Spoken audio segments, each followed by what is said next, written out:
بسم اللہ الرحمن الرحیم۔ السلام علیکم۔ موت کی سختی یاد رکھیں، دنیا کی تلخیاں بے ذائقہ لگنے لگیں گی۔ روح نکلنے کے بعد اپنی اوقات سوچیں، آس پاس کا منظر غیر اہم ہو جائے گا۔ کفن میں خالی ہاتھوں کا خیال کریں، ہر شے اپنی قیمت کھو دے گی۔ اور قبر کی پہلی رات یاد کریں، زندگی کا ہر دن روشن ہو جائے گا۔ ہر چیز اپنے وقت پر ہی اچھی لگتی ہے۔ نیکی کمانے کا وقت جوانی ہے۔ افسوسناک بات یہ ہے کہ ہم نیکی اس وقت کرتے ہیں جب برائی کے قابل نہیں رہتے۔ اللہ تعالیٰ سے دعا ہے کہ وہ ہم سب کو نیکی کی ہدایت دے اور اپنے نیک بندوں میں شامل کرے۔ اللہ تعالیٰ آپ کو اور آپ کے تمام اہل و عیال کو اپنے حفظ و امان میں رکھے، اور اللہ تعالیٰ آپ کی تمام نیک اور جائز حاجات کو پورا کرے، آمین۔ آج انشاءاللہ سورہ نمل کی آیت نمبر 41 سے سٹارٹ کریں گے۔ اس کا ترجمہ اور تفسیر تفہیم القرآن سے بیان کروں گی جو اہل سنت جماعت کے لیے ہے۔ اعوذ باللہ من الشیطان الرجیم، بسم اللہ الرحمن الرحیم۔ سلیمان نے کہا، انجان طریقے سے اس کا تخت اس کے سامنے رکھ دو، دیکھیں وہ صحیح بات تک پہنچتی ہے یا ان لوگوں میں سے ہے جو راہ راست نہیں پاتے۔ اس کی تفسیر ہے، بیچ میں یہ تفصیل چھوڑ دی گئی ہے کہ ملکہ کیسے بیت المقدس پہنچی اور کس طرح اس کا استقبال ہوا۔ اسے چھوڑ کر اب اس وقت کا حال بیان کیا جا رہا ہے جب وہ حضرت سلیمان علیہ السلام کی ملاقات کے لیے ان کے محل میں پہنچ گئی۔ ذو معنی فکرہ ہے، اس کا یہ مطلب بھی ہے کہ وہ یکایک اپنے ملک سے اتنی دور اپنا تخت موجود پا کر یہ سمجھ جاتی ہے یا نہیں کہ یہ اسی کا تخت اٹھا لایا گیا ہے، اور یہ مطلب بھی ہے کہ وہ اس حیرت انگیز معجزے کو دیکھ کر ہدایت پاتی ہے یا اپنی گمراہی پر قائم رہتی ہے۔ اس سے ان لوگوں کا خیال کی تردید ہو جاتی ہے جو کہتے ہیں کہ حضرت سلیمان علیہ السلام اس تخت پر قبضہ کرنے کی نیت رکھتے تھے۔ یہاں وہ خود اس مقصد کا اظہار فرما رہے ہیں کہ انہوں نے یہ کام ملکہ کی ہدایت کے لیے کیا تھا۔ آیت نمبر 42۔ ملکہ جب حاضر ہوئی تو اس سے کہا گیا، کیا تیرا تخت ایسا ہی ہے؟ وہ کہنے لگی، یہ تو گویا وہی ہے، ہم تو پہلے ہی جان گئے تھے اور ہم نے سر اطاعت جھکا دیا تھا یا ہم مسلم ہو چکے تھے۔ اس کی تفسیر ہے، اس سے ان لوگوں کا خیالات کی بھی تردید ہو جاتی ہے جنہوں نے صورت واقعہ کا نقشہ کچھ اس طرح کھینچا کہ گویا حضرت سلیمان علیہ السلام اپنی مہمان ملکہ کے لیے ایک تخت بنوانا چاہتے تھے۔ اس غرض کے لیے انہوں نے ٹینڈر طلب کیے۔ ایک ہٹے کٹے کاریگر نے کچھ زیادہ مدت میں تخت بنا دینے کی پیشکش کی، مگر ایک دوسرے ماہر استاد نے کہا، میں جلدی سے بنائے دیتا ہوں۔ اس سارے نقشے کا تار و پود اس بات سے بکھر جاتا ہے کہ حضرت سلیمان علیہ السلام نے خود ملکہ ہی کا تخت لانے کے لیے فرمایا تھا، ایکم یاتینی بعرشہا، اور اس کی آمد پر اپنے ملازموں کو اسی کا تخت انجان طریقے سے اس کے سامنے پیش کرنے کا حکم کر دیا تھا۔ نکر اللہ عرشہا۔ پھر جب وہ آئی تو اس سے پوچھا گیا کہ کیا تیرا تخت ایسا ہی ہے؟ اہا کذا عرشک، اور اس نے کہا، گویا یہ وہی ہے۔ کأنہ ہوا۔ اس صاف بیان کی موجودگی میں ان لا طائل تاویلات کی کیا گنجائش رہ جاتی ہے؟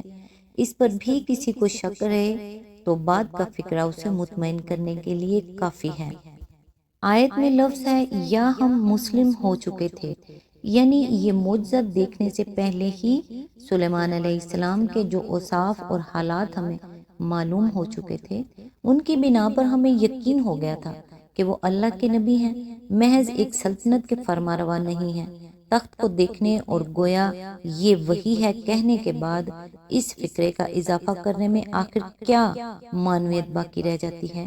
اگر یہ فرض کر لیا جائے کہ حضرت سلیمان علیہ السلام نے اس کے لیے ایک تخت بنوا کر رکھ دیا تھا، بالفرض اگر وہ تخت ملکہ کے تخت سے مشابہ ہی تیار کرا لیا گیا ہو، تب بھی اس میں آخر وہ کیا کمال ہو سکتا تھا کہ ایک آفتاب پرست ملکہ اسے دیکھ کر یہ بول اٹھتی کہ اوتینا العلم من قبلھا وکننا مسلمین، یعنی ہم کو پہلے ہی علم نصیب ہو گیا تھا اور ہم مسلم ہو چکے تھے۔ آیت نمبر 43، اس کو ایمان لانے سے جس چیز نے روک رکھا تھا وہ ان معبودوں کی عبادت تھی جنہیں وہ اللہ کے سوا پوجتی تھی، کیونکہ وہ ایک کافر قوم سے تھی۔ اس کی تفسیر ہے، یہ فقرہ اللہ تعالیٰ کی طرف سے اس کی پوزیشن واضح کرنے کے لیے ارشاد ہوا ہے، یعنی اس میں ضد اور ہٹ درمیانہ تھی۔ وہ اس وقت تک صرف اس لیے کافر تھی کہ کافر قوم میں پیدا ہوئی تھی۔ ہوش سنبھالنے کے بعد اس کو جس چیز کے آگے سجدہ ریز ہونے کی عادت پڑی ہوئی تھی، بس وہی اس کے راستے میں ایک رکاوٹ بن گئی تھی۔ حضرت سلیمان علیہ السلام سے سابقہ پیش آنے پر جب اس کی آنکھیں کھلیں تو اس رکاوٹ کے ہٹ جانے میں ذرا سی دیر بھی نہ لگی۔ آیت نمبر 44، اس سے کہا گیا کہ محل میں داخل ہو۔ اس نے جو دیکھا تو سمجھی کہ پانی کا حوض ہے اور اترنے کے لیے اس نے اپنے پائنچے اٹھا لیے۔ سلیمان علیہ السلام نے کہا، یہ شیشے کا چکنا فرش ہے۔ اس پر وہ پکار اٹھی، اے میرے رب، آج تک میں اپنے نفس پر بڑا ظلم کرتی رہی اور اب میں نے سلیمان علیہ السلام کے ساتھ اللہ رب العالمین کی اطاعت قبول کر لی۔ اس کی تفسیر ہے، یہ آخری چیز تھی جس نے ملکہ کی آنکھیں کھول دیں۔ پہلی چیز حضرت سلیمان علیہ السلام کا وہ خط تھا جو عام بادشاہوں کے طریقے سے ہٹ کر اللہ رحمان الرحیم کے نام سے شروع کیا گیا تھا۔ دوسری چیز اس کے پیش قیمت ہدیوں کو رد کرنا تھا، جس سے ملکہ کو اندازہ ہوا کہ یہ بادشاہ کسی اور طرز کا ہے۔ تیسری چیز ملکہ کی سفارت کا بیان تھا، جس سے اس کو حضرت سلیمان علیہ السلام کی متقیانہ زندگی، ان کی حکمت اور ان کی دعوت حق کا علم ہوا۔ اسی چیز نے اسے آمادہ کیا کہ خود چل کر ان سے ملاقات کرے، اور اسی کی طرف اس نے اپنے اس قول میں اشارہ کیا کہ ہم تو پہلے ہی جان گئے تھے اور ہم مسلم ہو چکے تھے۔ چوتھی چیز اس عظیم الشان تخت کا آنن فانن مارب سے بیت المقدس پہنچ جانا تھا، جس سے ملکہ کو معلوم ہوا کہ اس شخص کی پشت پر اللہ تعالیٰ کی طاقت ہے۔ اور اب آخری چیز یہ تھی کہ اس نے دیکھا جو شخص یہ سامان عیش و تنوع رکھتا ہے اور ایسے شاندار محل میں رہتا ہے، وہ کس قدر غرور نفس سے پاک ہے، کتنا خدا ترس اور نیک نفس ہے، کس طرح بات بات پر اس کا سر خدا کے آگے شکر گزاری میں جھکا جاتا ہے، اور اس کی زندگی فریفتگان حیات دنیا کی زندگی سے کتنی مختلف ہے۔ یہی چیز تھی جس نے اسے وہ کچھ پکار اٹھنے پر مجبور کر دیا جو آگے اس کی زبان سے نقل کیا گیا ہے۔ حضرت سلیمان علیہ السلام اور ملکہ سبا کا یہ قصہ بائبل کے عہد عتیق و جدید اور روایات یہود سب میں مختلف طریقوں سے آیا ہے، مگر قرآن کا بیان ان سب سے مختلف ہے۔ عہد عتیق میں اس قصے کا خلاصہ یہ ہے، اور جب سبا کی ملکہ نے خداوند کے نام کی بابت سلیمان کی شہریت سنی تو وہ آئی تاکہ مشکل سوالوں سے اسے آزمائے، اور وہ بہت بڑی اجلوں کے ساتھ یروشلم میں آئی۔ جب وہ سلیمان کے پاس پہنچی تو اس نے ان سب باتوں کے بارے میں جو اس کے دل میں تھی اس سے گفتگو کی۔ سلیمان علیہ السلام نے ان سب کا جواب دیا، اور جب سبا کی ملکہ نے سلیمان کی ساری حکمت اور اس محل کو جو اس نے بنایا تھا اور اس کے دسترخوان کی نعمتوں اور اس کے ملازموں کی نشست اور اس کے خادموں کی حاضر باشی اور ان کی پوشاک اور اس کے ساقیوں اور اس سیڑھی کو جس سے وہ خداوند کے گھر کو جاتا تھا دیکھا تو اس کے ہوش اڑ گئے، اور اس نے بادشاہ سے کہا کہ وہ سچی خبر تھی جو میں نے تیرے کاموں اور تیری حکمت کی بابت اپنے ملک میں سنی تھی، تب بھی میں نے وہ باتیں باور نہ کی جب تک خود آ کر اپنی آنکھوں سے دیکھ نہ لیا، اور مجھے تو آدھا بھی نہیں بتایا گیا تھا، کیونکہ تیری حکمت اور اقبال مندی اس شہرت سے جو میں نے سنی بہت زیادہ ہے۔ خوش نصیب ہیں تیرے لوگ اور خوش نصیب ہیں تیرے یہ ملازم جو برابر تیرے حضور کھڑے رہتے اور تیری حکمت سنتے ہیں۔ خداوند تیرا خدا مبارک ہو جو تجھ سے ایسا خوشنود ہوا کہ تجھے اسرائیل کے تخت پر بٹھایا۔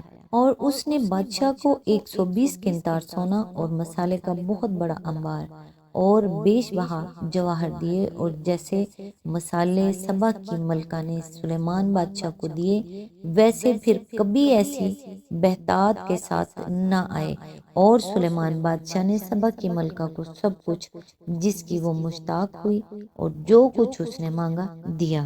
پھر وہ اپنے ملازموں سمیت اپنی مملکت کو لوٹ گئی۔ سلاطین باب 10 آیت 1 اور 13۔ اسی سے ملتا جلتا مضمون تواریخ باب 9 آیت 1 اور 12 میں بھی ہے۔ عہد جدید میں حضرت عیسیٰ علیہ السلام کی ایک تقریر کا صرف یہ فقرہ ملکہ سبا کے متعلق منقول ہوا ہے۔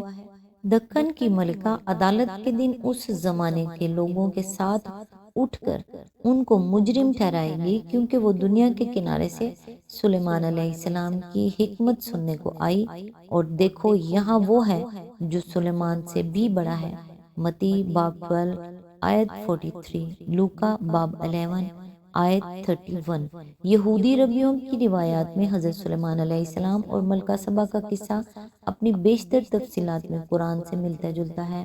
ہدہد کا غائب ہونا، پھر آ کر سبا اور اس کی ملکہ کے حالات بیان کرنا، حضرت سلیمان علیہ السلام کا اس کے ذریعے سے خط بھیجنا، ہدہد کا عین اس وقت وہ خط ملکہ کے آگے گرانا جبکہ وہ آفتاب کی پرستش کو جا رہی تھی، ملکہ کا اس خط کو دیکھ کر اپنے وزراء کی کونسل منعقد کرنا، پھر ملکہ کا ایک قیمتی ہدیہ حضرت سلیمان علیہ السلام کے پاس بھیجنا، خود یروشلم پہنچ کر ان سے ملنا، ان کے محل میں پہنچ کر یہ خیال کرنا کہ حضرت سلیمان علیہ السلام پانی کے حوض میں بیٹھے ہیں اور اس میں اترنے کے لیے پائنچے چڑھا لینا۔ یہ سب ان روایات میں اسی طرح مذکور ہے جس طرح قرآن میں بیان ہوا ہے، مگر ہدیہ وصول ہونے پر حضرت سلیمان علیہ السلام کا جواب ملکہ کے تخت کو اٹھوا منگانا، ہر موقع پر ان کا خدا کے آگے جھکنا، اور آخرکار ملکہ کا ان کے ہاتھ پر ایمان لانا، یہ سب باتیں بلکہ خدا پرستی اور توحید کی ساری باتیں ہی ان روایات میں ناپید ہیں۔ سب سے بڑھ کر غضب یہ ہے کہ ان ظالموں نے حضرت سلیمان علیہ السلام پر الزام لگایا ہے کہ انہوں نے ملکہ سبا کے ساتھ معاذ اللہ زنا کا ارتکاب کیا، اور اسی حرامی نسل سے بابل کا بادشاہ بخت نصر پیدا ہوا جس نے بیت المقدس کو تباہ کیا۔ جیوش انسائکلوپیڈیا جلد نمبر 11 صفحہ نمبر 443۔ اصل معاملہ یہ ہے کہ یہودی علماء کا ایک گروہ حضرت سلیمان علیہ السلام کا سخت مخالف رہا ہے۔ ان لوگوں نے ان پر تورات کے احکام کی خلاف ورزی، غرور حکومت، غرور عقل و دانش، زن مریدی، عیش پرستی اور شرک و بت پرستی کے گھناؤنے الزامات لگائے ہیں۔ جیوش انسائکلوپیڈیا جلد نمبر 11 صفحہ نمبر 439 to 441۔ اور یہ اسی پروپوگنڈے کا اثر ہے کہ بائبل انہیں نبی کے بجائے محض ایک بادشاہ کی حیثیت سے پیش کرتی ہے، اور بادشاہ بھی ایسا جو معاذ اللہ احکام الہی کے خلاف مشرک عورتوں کے عشق میں گم ہو گیا، جس کا دل خدا سے پھر گیا اور جو خدا کے سوا دوسرے معبودوں کی طرف مائل ہو گیا۔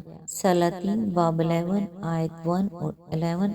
ان چیزوں کو دیکھ کر اندازہ ہوتا ہے کہ قرآن نے بنی اسرائیل پر کتنا بڑا احسان کیا ہے کہ ان کے اکابر کا دامن خود ان کی پھینکی ہوئی گندگیوں سے صاف کیا، اور یہ بنی اسرائیل کتنے احسان فراموش ہیں کہ اس پر بھی یہ قرآن اور اس کے لانے والے کو اپنا دشمن سمجھتے ہیں۔ آج تک کے لیے بس اتنا ہی، نیکسٹ انشاءاللہ آیت نمبر 45 سے سٹارٹ کریں گے۔ تب تک کے لیے دعاؤں میں یاد رکھیے گا۔ اللہ حافظ۔